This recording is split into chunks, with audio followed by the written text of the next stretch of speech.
Hello everyone, welcome to वानी online study point.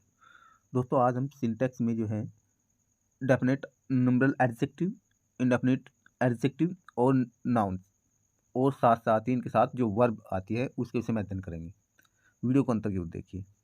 आपको बता दें, जो डेफिनेट न्यूमरल एडजेक्टिव होते हैं वो कौन कौन से होते हैं। जैसे 1 2 3 4 5 6 7 8 9 10 जितने भी काउंटिंग नंबर है ये डेफिनेट न्यूमरल एडजेक्टिव होती हैं। और ये दो प्रकार के होंगे, एक तो कार्डिनल जो संख्या के रूप में होते हैं जैसे 1 2 3 4 5। एक होता है ऑर्डिनल जो क्रम क्रम में होते हैं जैसे first second third fourth fifth ऐसे। इंडेफिनिट एडजेक्टिव कौन कौन से होते हैं? इंडेफिनिट एडजेक्टिव होते हैं जैसे यहाँ पे हम कहते हैं मैनी, कई, अनिश्चित विशेषण। मैनी से पता नहीं कि कितने व्यक्ति हैं, कोई निश्चित संख्या नहीं है। मैनी है, सम है, वेरी है, ठीक है, सेवरल है, कई, सेवरल का तो हो गया कई। तो ये सब क्या होते हैं? ये होते हैं इंडेफिनिट एडजेक्टिव। अब इनमें रूल क्या होगा? अगर 2 3 4 5 या इसी तरह कोई भी अगर संख्या आ जाए डेफिनिट न्यूमरल एडजेक्टिव की, तो इसके बाद में जो पेयर होगा वो सिंगुलर लिखा जाएगा। फिर इसके बाद में ऑफ आएगा। जो नाउन होगी वो प्लूरल होगी, प्लूरल नाउन। अगर ये वाक्य के सब्जेक्ट के रूप में काम कर रहे हैं तो वर्ब भी इनके साथ में प्लूरल होगी, अगर ये सब्जेक्ट के रूप में काम कर रहे हैं तब की बात है। तो ये आपको रूल ध्यान रखना है, एग्जाम्पल के द्वारा आप अच्छे समझेंगे। यहाँ लिखा हुआ है he has bought 3 pair of shoes. उसने 3 जोड़ी जूते खरीदे हैं। इसमें गलत क्या दिया जा सकता है? ही हैज़ बाउट 3 पेयर में एस जोड़ देगा, जबकि ये गलत हो जाएगा। क्या हो जाएगा? यहाँ पेयर होगा क्योंकि इससे पहले डेफिनिट न्यूमरल एडजेक्टिव है। फिर ऑफ आ जाएगा और शूज में से एस हटा देगा, शू दे देगा। तो ये मिस्टेक्स दी जा सकती है एग्जाम में। नेक्स्ट है आई वॉश्ड 2 पेयर ऑफ पजामास। मैंने 2 जोड़ी पजामा धोए। अब यहाँ पे इसका गलत सेंटेंस कैसे दिया जा सकता है? आई वॉश्ड 2 पेयर में एस जोड़ देगा और पजामा में से, ये पजामास में से एस हटा दिया जाएगा। ये आपको ध्यान रखना है। नेक्स्ट है, यहाँ दिया हुआ है 4 pair of glasses were broken. 4 जोड़ी ग्लास टूटे हुए थे। ग्लासेस यानी गिलास।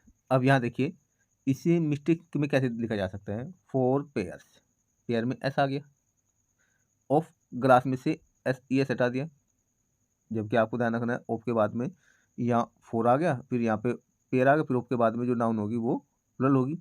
फिर इसके बाद में जो वर है, यहाँ वर्ज यानी वर के स्थान पर जो वर्ब है वो वॉज दी होगी, जबकि यहाँ क्या आएगी? प्लुरल आएगी, ठीक है। और बाद में ब्रोकन हो गया। नेक्स्ट देखिए, a pair of trousers is very good. A pair of trousers is very good अगर इस टाइप से आ जाए, ए पेयर ऑफ ट्राउजर्स या ए पेयर ऑफ ग्लासेस या ए पेयर ऑफ शूज, ऐसे भी कह सकते हैं, या भी कह सकते हैं ए पेयर ऑफ ग्लव्स। अगर वाक्य के स्टार्टिंग में ए पेयर ऑफ आया हुआ है और उसके बाद में प्लुरल नाउन है तो आपको ध्यान रखना है, बात हम जोड़े की कर रहे हैं, नाउन की नहीं। तो इसलिए यहाँ जो वर्ब होगी वो सिंगुलर होगी, ये भी आपको ध्यान रखना है। सिंपल प्रेजेंट में तो भाई ये आपका क्या होगा? इज हो गया, फिर वो जा सकता है पास्ट में, ठीक है। प्रेजेंट परफेक्ट में हैज आएगा, तो ये भी आपको ध्यान रखना है। नेक्स्ट है, इसमें मिस्टेक दी कैसे जा सकती है? अ पेयर ऑफ ट्राउजर दे दिया, जबकि ट्राउजर होना है, जोड़ा तो तभी 2 वस्तुओं का होता है कम से कम, तो ठीक है। तो यहाँ पे क्या होगा? इसके बाद में यहाँ आर आ गया, ये गलत हो जाएगा। वेरी गुड, आपको ए पेयर ऑफ के अनुसार जो वर्ब होगी वह सिंगुलर होगी और ए पेयर ऑफ के बाद में जो नाउन होगी वह प्लूरल होगी, ये आपको ध्यान रखना है। नेक्स्ट रूल क्या है? नेक्स्ट रूल में अगर पहले इंडेफिनिट एडजेक्टिव आ जाए तो इसके बाद में पेयर में एस लग जाएगा, पेयर्स हो जाएगा। फिर ऑफ आएगा, फिर प्लूरल नाउन होगी और प्लूरल नाउन के बाद में जो वर्ब होगी वो भी प्लूरल होगी, ये भी आपको ध्यान रखना है, प्लूरल वर्ब होगी और बाद में वाक्य का शेष भाग होगा, ठीक है। एग्जाम्पल के द्वारा आप अच्छे से वो समझेंगे। जैसे एग्जाम्पल देखिए, यहाँ पे दिया हुआ है सेवरल पेयर्स ऑफ शूज, कई जोड़ी जूते हैव बीन स्टोलन, चुरा लिए गए हैं। अब ये वाक्य सही है।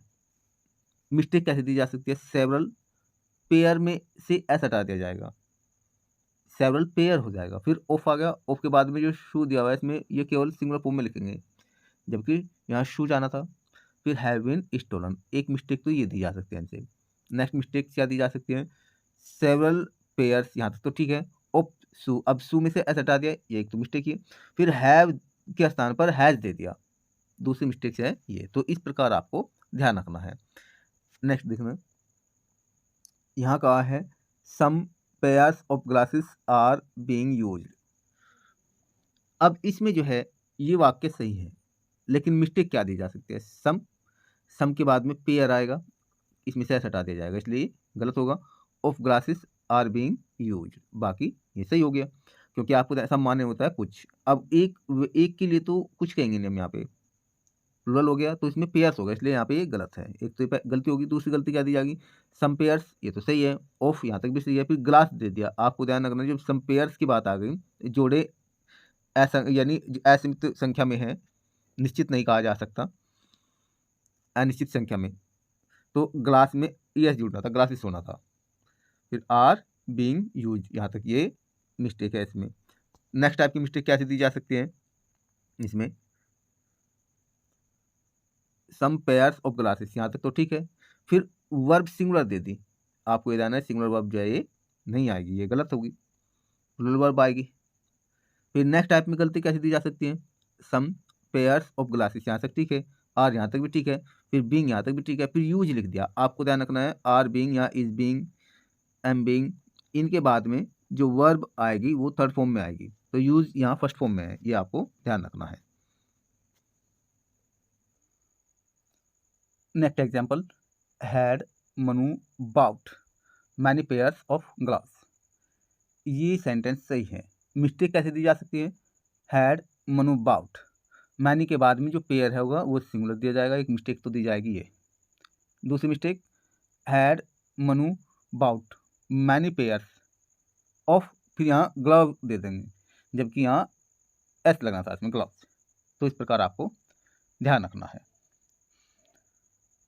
आशा करते हैं आपको वीडियो अच्छी लगी। यदि आपको वीडियो अच्छी लगे तो आप वीडियो को लाइक करना ना भूलें, और साथ ही साथ चैनल को सब्सक्राइब करके बेल आइकन का बटन प्रेस करके शेयर करना ना भूलें, ताकि आने वाली हर एक वीडियो का नोटिफिकेशन आपको समय से मिल जाए। फिर मिलते हैं नए वीडियो में कंटेंट के साथ।